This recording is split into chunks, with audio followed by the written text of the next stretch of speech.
Hello, Sid Roth here. Welcome to my world, where it's naturally supernatural. My guest had a dream where he saw the Second Revolutionary and Civil War. He saw the history of the United States, but not from our perspective, from God's perspective. It was shockingly different. He saw our history, past, present, and future. Interested? Rick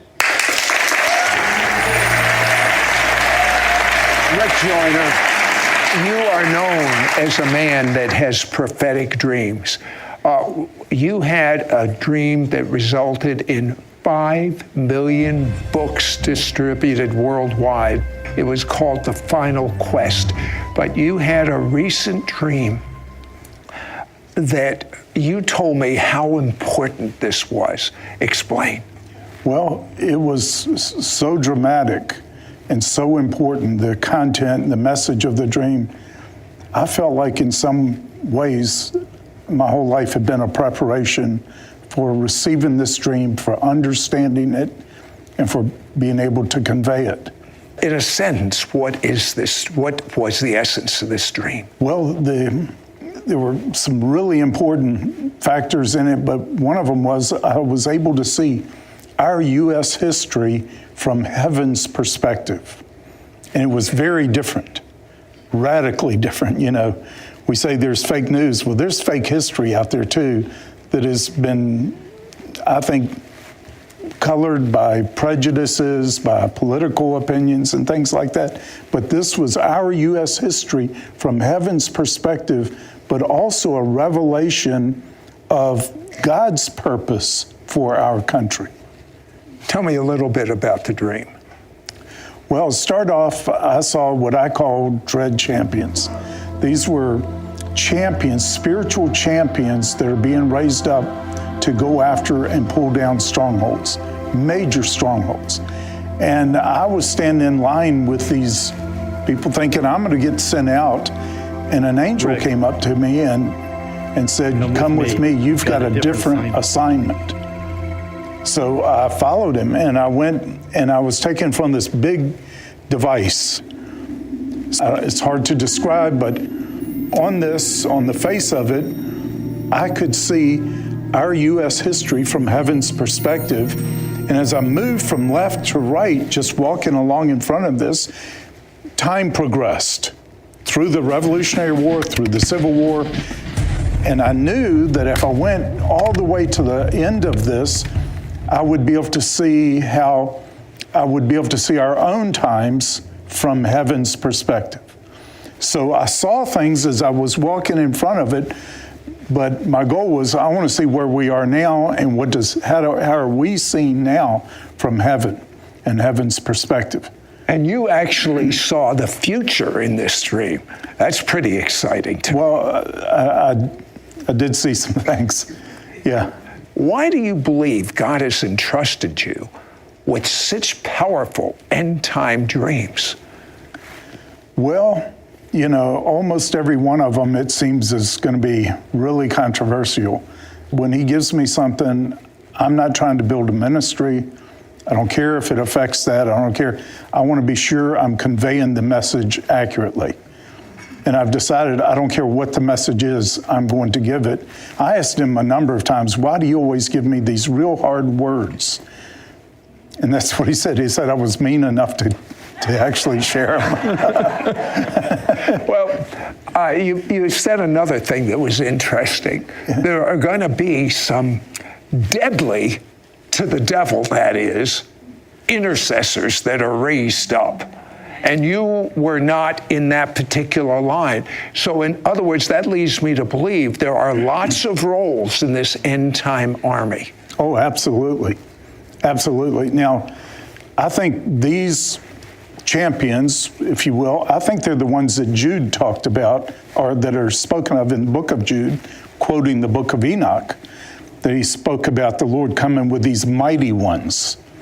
These are mighty ones. They walk in extraordinary authority. I believe we're going to see a number, thousands actually, who are going to be doing the same things Jesus did they're going to be walking in an authority I don't think we've seen since the first century.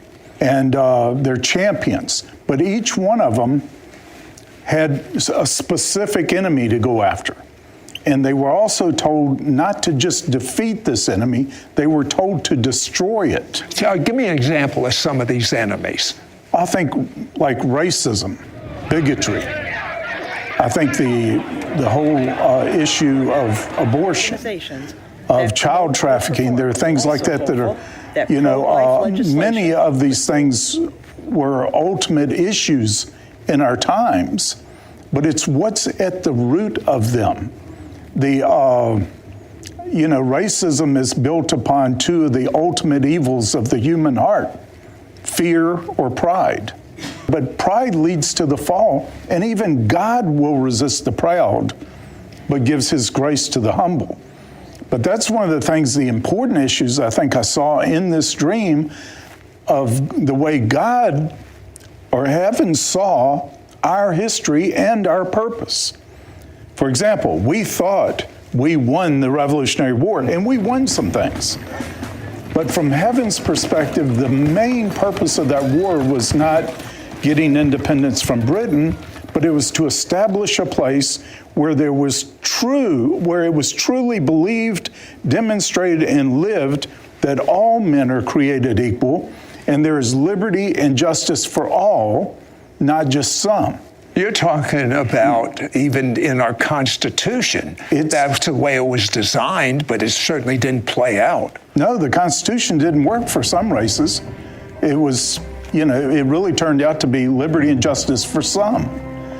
And what I was shown was if we had gotten on track to fulfill our purpose after the Revolutionary War, there would have been no need for civil war because there would not have been slavery, could not have been slavery in our country. There could not actually even be discrimination here. So we would have not needed the Civil War. And if the Civil War had gone on to some of the ultimate purposes and accomplishing those, there would have been no need for a civil rights movement. We wouldn't have a lot of the discord that is rising again today because these ultimate issues have not been faced and destroyed, not just defeated, but destroyed. Is that why we're going to have this second revolutionary civil war? I think that is one of the main reasons. That there are others, but that is one of them. A key word that I saw of our purpose was liberty.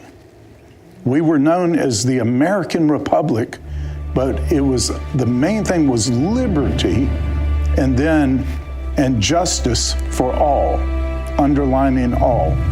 But you know what I find interesting? This current millennial generation, their major word is we want justice, but the way they're going about it, even though they don't know it because they don't have the gray hair like we do, it's not going to work. Yeah, and it's not justice.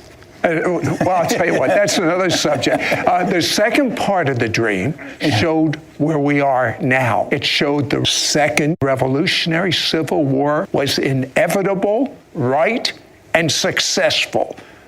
What does this really mean? Stay with us. American Revolution / Civil War is inevitable, it is right, and it will be successful. And then the dream ended. Would it have been possible at a certain point to avoid this second revolutionary civil war? I think so. And this is a question I still have, because up until then, I would have said, yeah, if you don't change your direction, you're going to end up where you're headed. And we are, as a nation, headed for another civil war, but plenty of time to avoid it, plenty of time for changes and things to get resolved. This changed my thinking. It's inevitable. It's not going to happen without this. So now Excuse me, will this occur in your lifetime, in my lifetime, in your lifetime? I believe it will. Now, I wasn't given a date or a timing on it. Mm-hmm. I have a sense, and sometimes you get a sense from these things that because of how dramatic they are, that it's imminent. But I do think we're moving towards this faster than I would have expected. Even since I had that dream in December, I see things moving, they're picking up pace. Now, you said this war would be in the natural and in the spiritual. Tell me about both.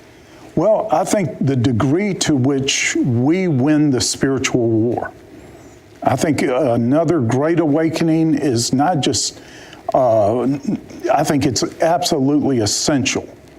And just like the first great awakening is linked to the Revolutionary War, second one to the Civil War, there are things that are going to be illuminated in what I believe is already beginning, the third great awakening in America. But I believe it's going to illuminate things that can no longer be tolerated in our country. We've fallen to an ultimate depravity, according to Isaiah, of calling good evil and evil good, honoring the dishonorable and dishonoring the honorable. There's some things like that already we're at the place where there does have to be this resolution. But we also, I think, to the degree that we can win the spiritual war, it can lessen the cost of the war in the natural.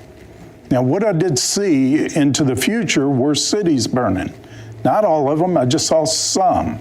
I don't know how that's going to... Did you recognize any of these cities? I didn't recognize them, but I felt like I knew which ones they were. Could you mention a couple? My first one was Chicago. I felt like Chicago was one. I felt like New York was one. And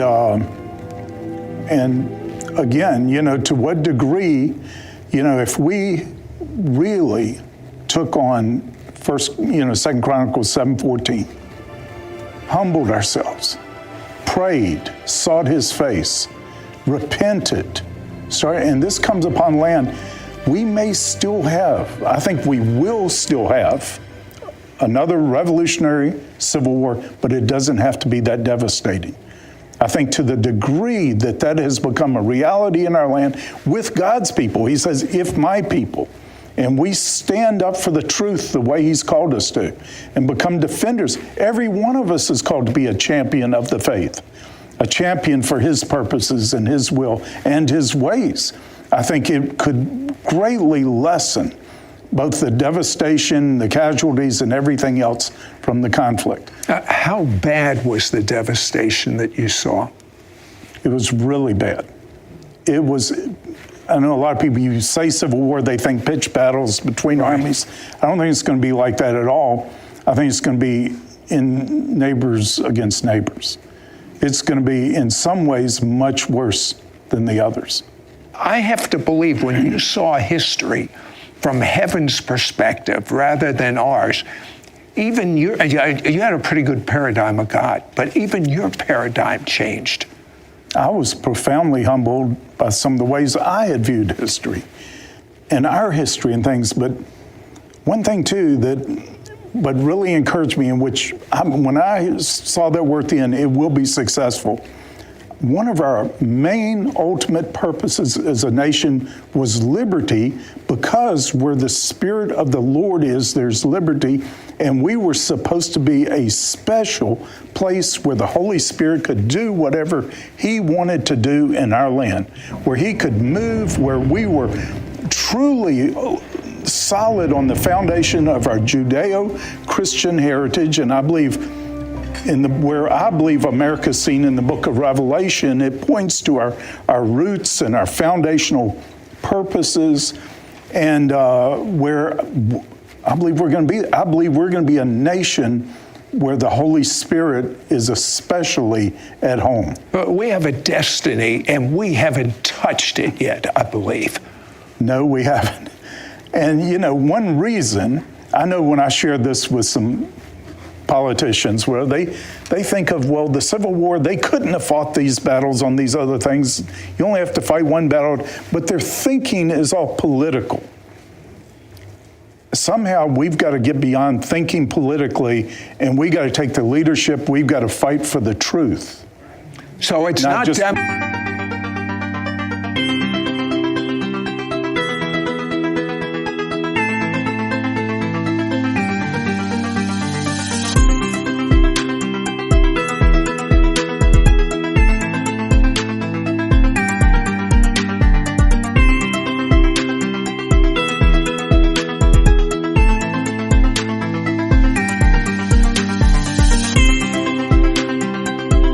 Democrat or politically Republican, it's the Christian that is going to be in the forefront in this war. I think so. I did see a third column. What's I call that it a mean? third column. It's like it wasn't a third political party. It wasn't political, but it was a major force for influence in our country that drew the best from both sides. I believe that he wants all people treated fairly. We've got to start seeing from a higher perspective. I don't think we can understand justice as, when you just get down into the weeds of what you can do technically and trying to win cases on technical maneuvering and all, rather than getting back to what is just, what is true, what is right, what is fair in this situation. How do we prepare physically and spiritually for this war? Well, if in the cases of countries that know they're about to get invaded or something, or there's about to be conflict, what kind of preparation would you do? I would be buying food, resources, all kinds of things to defend myself, my family, there are things like that. But think, okay, what we would be doing in the natural, apply it to the spiritual too. I want Bibles stored up, Bible studies, and things like that, because we were down there in the Katrina catastrophe and all that. They didn't have power or anything else. We had a generator. We could have run videos. They would have watched anything we would have put on the screen. We got to look at this as harvest time, and we got to look at it for being able to reach our neighbors and help them. And to me, that means storing extra stuff, thinking not just of ourselves, but being Joseph's storehouse. There are many ways that I think we need to prepare in the natural, but then do the same thing in the spiritual. Give me a couple examples in the spiritual. Well, like I said, I think of Bibles as the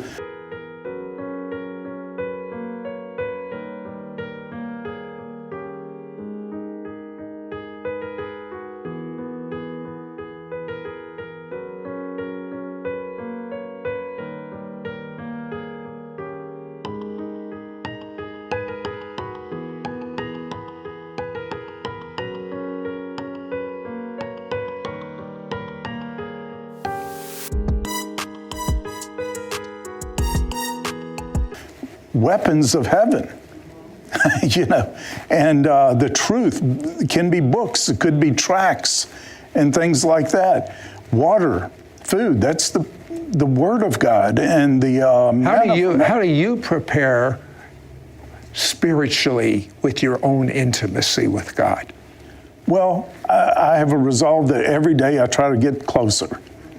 I try to take my thoughts captive. I'm resolved to turn all of my vain imaginations into intercession, where I'm not just wasting my time, wasting my mental energy, and in every way getting to know Him better, getting to know His voice better, being more obedient in every way that I can. But I want to know His ways, not just His acts. And I've been in pursuit, What does it mean? I want to know His ways and not just His acts. What do you mean by that? Well, I don't want to just know what He's doing. I want to know why He's doing it. And that's that whole thing of the American history you saw from heaven's perspective. Yeah. Now you know the whys. Right. I know some of them. Right. I mean, there is so much more. I was given a glimpse. This whole thing was the most profound thing I remember seeing in any dream like that, but I still know it's a glimpse. We all see in part, know in part. I believe I've been given access. I can go back to that place and see more. And I will be shown more, but I consider all I was shown still just a tiny part. You told me something, and this is amazing, because anyone that understands the United States of America understands the debt we are under, but you told me you saw the end. You told me you saw the debt situation in the United States. What was it like? There's a jubilee coming, and He's going to pay all debts. Can you imagine this country being debt-free? I am seeing the greatest awakening the world has ever seen. I am seeing the glory of God covering this earth. I am seeing people walking in the same power that Jesus walked in, and even greater. And that means you.